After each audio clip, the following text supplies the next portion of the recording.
အားလုံးပဲမင်္ဂလာပါကျွန်တော်အခု Nero Lite install ပြုလုပ်ခြင်းကိုအရင်ရှင်းပြပါမယ်အခုဒီ file လေးရဲ့ download link ကိုကျွန်တော် video ရဲ့ description မှာထည့်ပေးထားပါတယ် zip ဖြည့်ဖို့အတွက် file မှာ right click နှိပ်မယ် extract to Nero Lite 12.0 ဆိုတာကိုနှိပ်လိုက်ပါမယ် browser မှာ100% ပြည့်အောင်စောင့်ပေးပါ zip ဖြည့်လို့ပြီးသွားပြီဆိုရင်တော့ကျွန်တော်တို့ folder လေးရလာပါမယ်ရလာတဲ့ folder ပေါ်မှာ right click ထောက်ပါမယ် open ကိုနှိပ်ပါโอเคဒါဆိုရင် folder လေးကိုရောက်သွားပြီပေါ့နော် folder ထဲမှာဆိုရင်ကျွန်တော်တို့ software file နဲ့ serial key ပါတယ် note file နှစ် file ပါဝင်ပါတယ်ခုဒီ file လေးကတော့ကျွန်တော်တို့ software file လေးပေါ့နော် run ဖို့ရအတွက်ဖြစ်ပါတယ်ဒီဘက်က file လေးရပေါ့နော် serial key ပါတယ် notepad file လေးဖြစ်ပါတယ် install လုပ်တဲ့အခါမှာလိုအပ်လာမှာဖြစ်တယ် software ကိုစ run ဖို့ရအတွက်ကျွန်တော်တို့ Nero Lite 12.0 ဆိုတဲ့ file ပေါ်မှာ right click နှိပ်မယ်ပြီးရင် run administrator ဆိုတာကိုနှိပ်ပါ yes or no မေးရင် yes ကိုနှိပ်ပေးပါ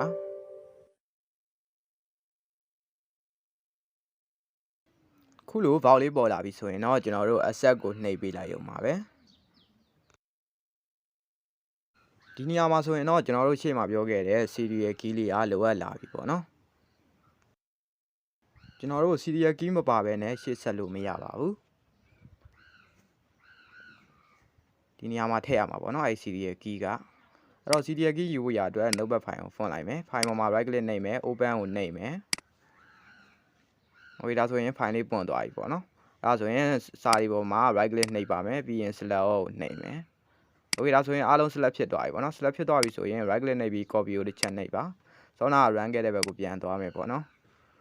run ခဲ့တဲ့ဘက်ကိုရောက်သွားပြီဆိုရင်အခုပြထားတဲ့မိတ်တုံကားစာနေရာမှာ right click နှိပ်ပြီး paste ကိုနှိပ်လိုက်ပါဒါဆိုရင် key လေးထည့်လိုက်ပါပြီโอเคဒါဆိုရင်ရပြီပေါ့နော်ကျွန်တော် run မယ်ဆိုရင်အားလုံးအမှန်ချပေးထားပါမယ်ဒီနေရာမှာပေါ့နော်အမှန်ချပေးပြီးသွားပြီဆိုရင် start installation ဆိုတာနှိပ်လိုက်ပါโอเคဒါဆိုရင်ကျွန်တော်ဒီ software install လုပ်တာစပြီပေါ့နော်ဒီညမှာနည်းနည်းလေးတော့စောင့်ပြရပါတယ်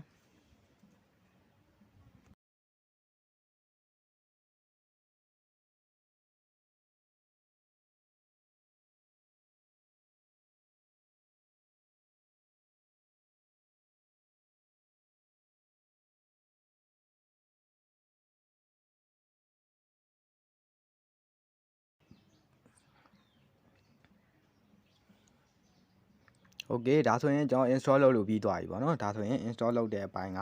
ပြီးသွားပါပြီအဲ့တော့ကျွန်တော်အကုန်လုံးကိုလိုက်ပြီးတော့ပိတ်လိုက်တော့မယ်နော်ဒီဖွင့်ထားတာဒီကို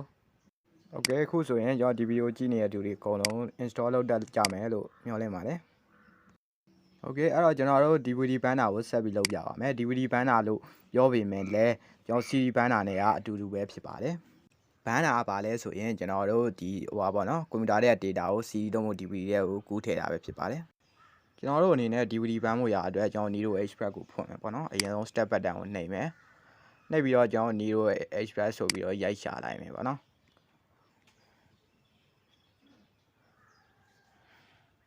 ဟိုရိုက်ရှာပြီးတွေ့ပြီဆိုရင်ကျွန်တော် open ကိုနှိပ်ပါမယ်တကယ်လို့ open မပေါ်ခဲ့ရင် right click နှိပ်ပြီး open လုပ်လို့ open ကိုနှိပ်လို့ရတယ်နော်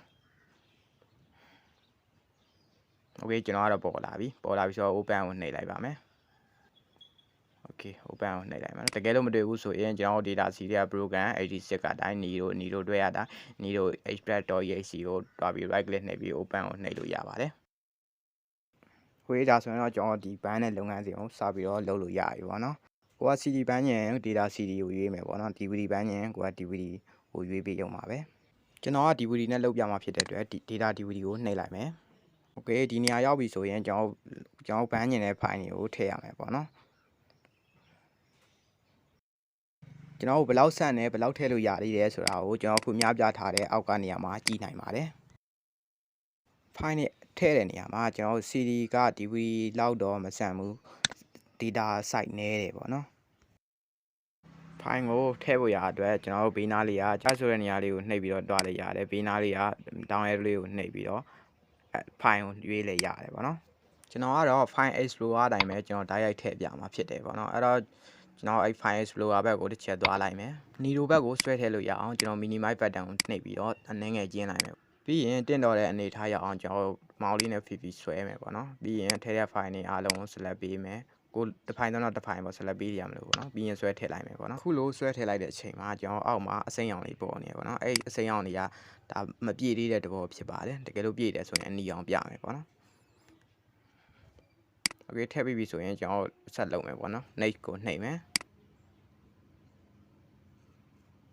Okay ကျွန်တော်တို့ next ကိုနှိပ်ပြီးသွားပြီဆိုရင်တော့ကျွန်တော်တို့ကူးကျင်တဲ့အရေးအတွက်ပေါ့နော်2ချက်တော့မဟုတ်3ချက်ကိုပေးရမယ်ပေါ့နော်အဲ့ထက်လည်းများမယ်ပေါ့နော်အဲ့လိုပြီးတဲ့နေရာမှာတကယ်လို့ဒါကျွန်တော်တို့ allow file to be add later ကိုအမှန်ချပေးထားမယ်ဆိုရင်တော့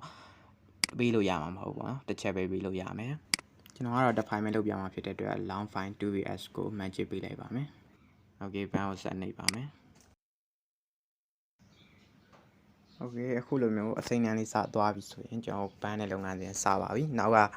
percent နေရာမှာ100ပြည့်အောင်စောင့်ပေးရမယ်ပေါ့နော်ဒီနေရာမှာတစ်ခုရှိတာကျွန်တော်တို့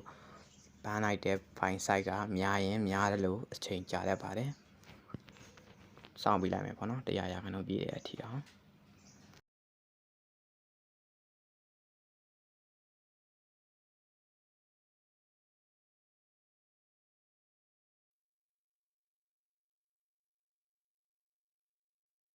ကျွန်တော်တို့100ရာခိုင်နှုန်းပြည့်သွားပြီဆိုတော့ခုလိုပေါက်လေးပေါ်လာပြီပေါ့နော်အဲ့လိုပေါက်လေးပေါ်လာပြီဆိုတော့ကျွန်တော်တို့ဘန်းနဲ့လုပ်ငန်းစဉ်အောင်မြင်သွားပါပြီ Okay ကိုနှိပ်လိုက်ပါဝေးတာပြီဆိုရင်ကျွန်တော် next ကိုဆက်နှိပ်မယ်ပေါ့နော် Okay next ကိုနှိပ်လိုက်ပြီဆိုတော့ကျွန်တော်ခုလိုပေါ်လာမယ်နော်အဲ့ဒီညမှာဆိုရင်ကျွန်တော်တို့တစ်ပန်းညင်နေဆိုရင်တော့ new project ပေါ့နော်ဒီတိုင်းနဲ့ဆက်ပန်းညင်နေဆိုတော့ save project ကိုနှိပ်ပါမယ်တကယ်လို့ဘာမှမလုပ်တော့ဘူးလုံးဝပိတ်မှာဆိုရင်တော့ကလို့ကိုနှိပ်ပြီးတော့ပိတ်လို့ရပါတယ်ကလို့ကိုနှိပ်လိုက်ပြီဆိုလို့ရှိရင်ကျွန်တော် dialog box လေးတစ်ခုကြာလာတယ်ပေါ့နော်အဲ့ dialog box ကဘာမှမရလဲဆိုဒီ project ကို save မှာလားမ save ဘူးလားပေါ့နော်ကျွန်တော်ကတော့မ save ဘူး no ပဲပေးမယ်နောက်ထပ်တစ်ခုပါလာတာကဒီဟာကိုထပ်ပြအောင်မလားမပြအောင်လားဆိုတော့ never show the message again ဆိုတာတစ်ခုပါလာပေါ့နော်အဲ့ဒါလေးကိုမှန်ချပေးရင်နောက်ထပ်ထပ်မပြတော့ပေါ့နော်အဲ့ဒါမှန်ချပေးပြီးတော့ no ကိုနှိပ်လိုက်ပါမယ် Okay ဒါဆိုရင်ကျွန်တော်ဘန်းတဲ့ဟာလေးပြီးသွားပြီပေါ့နော်ခုလောက်ဆိုရင်ဒီဗီဒီယိုကိုကြည့်နေတဲ့သူတွေအားလုံး Nero Lite ကို install လဲလုပ်တတ်မယ်ဘန်းလဲပန်းတတ်မယ်လို့မျှော်လင့်ပါတယ်အားလုံးပဲရှင်းပြကြပါစေ